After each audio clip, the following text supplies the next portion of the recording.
दोस्तों, आपने अभी तक बहुत सारे सॉफ्टवेयर्स यूज़ किए होंगे, बहुत सारे एप्लीकेशन यूज़ किए होंगे, बहुत सारे ऐप यूज़ किए होंगे, चाहे मोबाइल फ़ोन के लिए या फिर पीसी के लिए या फिर लैपटॉप के लिए। आपने बहुत तरह के एप्लीकेशन आपने यूज़ किया होगा। तो ऐसे में कभी ना कभी आपकी नज़र में एक चीज़ ज़रूर नोटिस किया होगा आपने कि कभी कभी आपको सुनने को मिलता है कि हम जो सॉफ्टवेयर यूज़ कर रहे हैं ये ओपन सोर्स सॉफ्टवेयर है।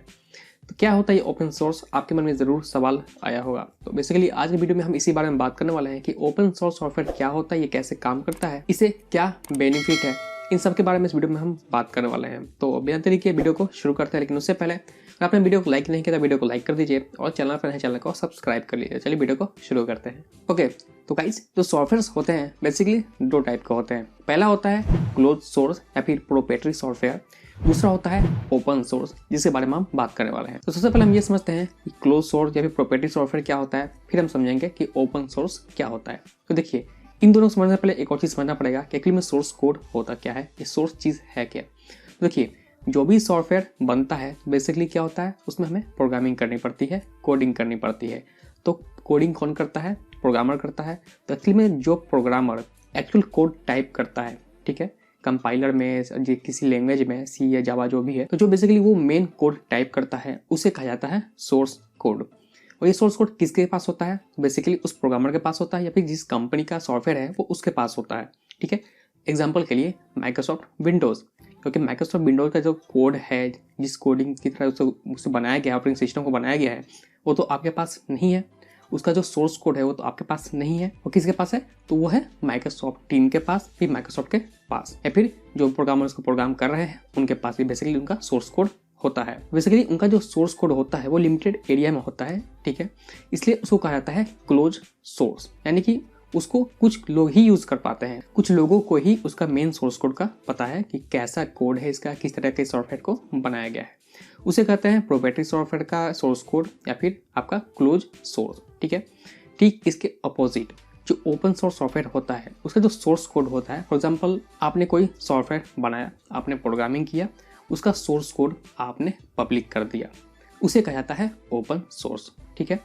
यानी कि अब उस कोड को कोई भी देख सकता है, यूज़ कर सकता है, उसको मॉडिफाई करके अपने लिए यूज़ कर सकता है। बेसिकली यही होता है ओपन सोर्स सॉफ्टवेयर या फिर ओपन सोर्स सॉफ्टवेयर कोड, जो कि पब्लिक के लिए पब्लिक कर दिया जाता है ताकि आम जो लोग जो होते हैं वो इसे यूज़ कर पाएँ। तो सवाल ये आता है कि जो सोर्स कोड पब्लिक कर दिया जाता है इससे क्या क्या बेनिफिट है, यानी कि एक तरह से कहा जाए तो ओपन सोर्स जो सॉफ्टवेयर है उसके क्या क्या बेनिफिट है। सबसे पहला बेनिफिट कि उसका जो कोड है वो ओपन है, यानी कि उसको पूरा ट्रांसपेरेंट है, यानी कि आप इजीली, मतलब कि जो आप तो नहीं, बेसिकली जो प्रोग्रामर है, जो कोडिंग को समझते हैं, वो इजीली उस कोड को देख के समझ सकते हैं कि एप्लीकेशन किस तरीके से काम कर रहा है, ये हमारा जो डेटा ले रहा है किस तरीके से उसको यूज़ कर पा रहा है, बिल्कुल ही क्लियर दिखेगा और आसानी से पता लगाया जा सकता है कि जो सॉफ्टवेयर है किस तरीके से काम कर रहा है। तो इस तरीके से ये काफ़ी ज़्यादा ट्रांसपेरेंट होता है। यानी कि एक तरह से कहा जाए कि फेसबुक वाला काम नहीं है कि मतलब कि बोलते कुछ और है, डाटा लीक हो जाता है, क्योंकि उनके पास सोर्स कोड तो उनके पास है। अब एप्लीकेशन में क्या कोड है एक्चुअली हमें तो पता है नहीं, हमें बस कुछ टर्म एंड कंडीशन को जो है कि एक्सेप्ट करना पड़ता है, बाकी का काम सारा बिहाइंड द सीन होता रहता है। लेकिन जो ओपन सोर्स सॉफ्टवेयर होता है वो एक्चुअली में वो बिल्कुल ही ट्रांसपेरेंट होता है। कोडिंग उसका जो है सोर्स कोड हर किसी के लिए पब्लिक होता है, अवेलेबल होता है, अब जब चाहे उसे यूज़ कर सके, देख सकते हैं। तो अब बात करते हैं जो ओपन सोर्स सॉफ्टवेयर होता है उसका दूसरा बेनिफिट क्या है, तो वो है लर्निंग। फॉर एग्जाम्पल आप कोडिंग में नए हो, प्रोग्रामिंग में नए हो, यानी कि इतने भी नए नहीं कि आपको बिल्कुल ही नहीं आते, लेकिन फिर भी नए हो और आपको एक आइडिया चाहिए या फिर किसी के लिए चीज़ के लिए आपको ट्रेनिंग चाहिए, तो बेसिकली आप उस ओपन सोर्स सॉफ्टवेयर को यूज़ करके उस बारे में सीख सकते हो कि जो एप्लीकेशन है इसका जो कोडिंग है वो किस तरीके से है, किस तरीके से इस ऐप को बनाया गया है, बेसिकली आप इसके लिए सीख सकते हो। तो बात करते हैं ओपन सोर्स सॉफ्टवेयर के तीसरे फायदे के बारे में, जो कि है मॉडिफाई। सॉफ्टवेयर का सोर्स कोड सबके लिए अवेलेबल है, यानी कि आप जब मन चाहे उसे डाउनलोड कर सकते हैं, उसे अपने हिसाब से मॉडिफाई कर सकते हैं और यहाँ तक कि आप सेल भी कर सकते हैं। बेसिकली बस इतना होना चाहिए कि उसका जो थीम है, हर चीज़ जो भी है सॉफ्टवेयर का बिल्कुल अलग होना चाहिए। कोड यूज़ कर सकते हो लेकिन आप कॉन्सेप्ट अलग होना चाहिए, तब जाके आप उसे सेल कर सकते हो। ऐसा नहीं कि आपने सोर्स कोड लिया, उसे अपने लिए फिर वापस से बिल्ड कर दिया, फिर उसी को उठा के सेल कर दिया, ऐसा नहीं। आपको उसमें बहुत बड़े मॉडिफिकेशन जो है कि करने पड़ेंगे, तब जाकर आप उसे सेल कर सकते हो। तो ये सब तो बात हो गया कि ओपन सोर्स सॉफ्टवेयर क्या होता है, ये कैसे काम करता है। उसके बाद इसके जो बेनिफिट है मैंने आपको बता दिया। तो फिर सवाल ये आता है कि जो ओपन सोर्स सॉफ्टवेयर होते हैं, जो कंपनी बनाती हैं, फिर वो पैसे आखिर अर्न कैसे करती हैं। मान लीजिए कि कोई कंपनी है, 10-15 लोग की टीम है जिन्होंने कोई सॉफ्टवेयर बनाया, उसे ओपन सोर्स कर दिया, सबके लिए पब्लिक कर दिया, फिर वो अर्न कैसे करेगी। तो देखिए, कोई भी सॉफ्टवेयर होता है, जो एप्लीकेशन होता है, फॉर एग्जांपल कि मैं रियल केस बताता हूँ, सिग्नल एप्लीकेशन। तो अभी आपको पता है कि व्हाट्सएप की प्राइवेसी पॉलिसी को लेकर जो इतना बड़ा बवाल हुआ था, उसकी वजह से सिग्नल का एप्लीकेशन काफ़ी लोग यूज़ करने लगे हैं अभी के डेट में।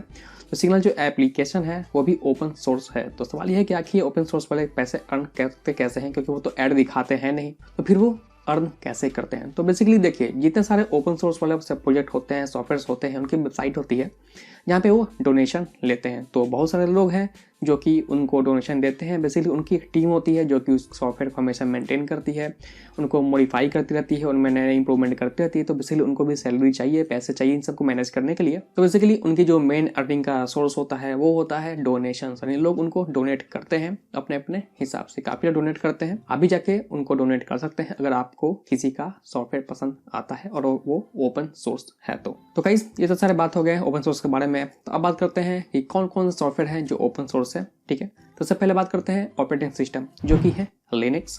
अगर आप माइक्रोसॉफ्ट ऑफिस यूज़ करते हैं, जो कि माइक्रोसॉफ्ट का है, तो उसकी जगह पे आप यूज़ कर सकते हैं लिब्रा ऑफिस। या फिर अगर आप यूज़ करते हैं मैसेजिंग सर्विस लाइक व्हाट्सएप, तो उसकी जगह पे आप यूज़ कर सकते हैं सिग्नल एप्लीकेशन। और जहाँ तक आप यूज़ करते हैं गूगल क्रोम को, तो गूगल क्रोम है गूगल का। तो ऐसे में अगर आप बात करें ओपन सोर्स सॉफ्टवेयर का, तो यहाँ पे आता है मोजिला फायरफॉक्स। तो ये सारे उसके लाइव एग्जांपल हैं जो कि अभी आप यूज़ कर सकते हो, और ये सारे ओपन सोर्स हैं। अगर आप प्रोग्रामर हो और आप एक डेवलपर हो, तो आप इजीली उन सबके सोर्स को डाउनलोड कर सकते हो और देख सकते हो कि ये एप्लीकेशन कैसे बना है, हमारा क्या क्या डेटा ले रहा है। तो एक तरीके से आप इजीली कह सकते हैं जो ओपन सोर्स सॉफ्टवेयर होता है वो काफ़ी ज़्यादा सेफ होता है, भरोसेमंद होता है बाकी सॉफ्टवेयर के मुकाबले में, क्योंकि उनका सोर्स कोड जो होता है वो पब्लिकली अवेलेबल है। आप उसको यूज़ कर सकते हैं, यहाँ तक कि आप उसको भी खुद के लिए मॉडिफाई करके यूज़ कर सकते हैं। बेसिकली गाइस, यही होता है ओपन सोर्स सॉफ्टवेयर, ऐसे काम करता है। बेनिफिट मैंने आपको बता दिया, एग्जाम्पल भी बता दिया। उम्मीद है आपको समझ में आ गया होगा। तो बस आज के लिए इतना ही। उम्मीद दोस्तों आपको वीडियो पसंद आया होगा। तो अगर आपको वीडियो पसंद आया तो इस वीडियो को लाइक कीजिए, दोस्तों शेयर कीजिए। अगर कोई सवाल हो तो नीचे कमेंट से कमेंट की मैं रिप्लाई जरूर करूंगा। चाहते हैं किसी खास को वीडियो देखना, वो भी कमेंट कर सकते हैं, मैं उसे वीडियो जरूर बनाऊंगा। चैनल पर नए हैं, चैनल को सब्सक्राइब कीजिए, बेल आइकन को प्रेस कीजिए, क्योंकि मैं आपके लिए हमेशा से वीडियो लेके आते रहता हूँ। तो फिलहाल कहते हैं दोस्तों, मैं आपसे मिलता हूँ अगले वीडियो में। तब तक के लिए take care and good bye.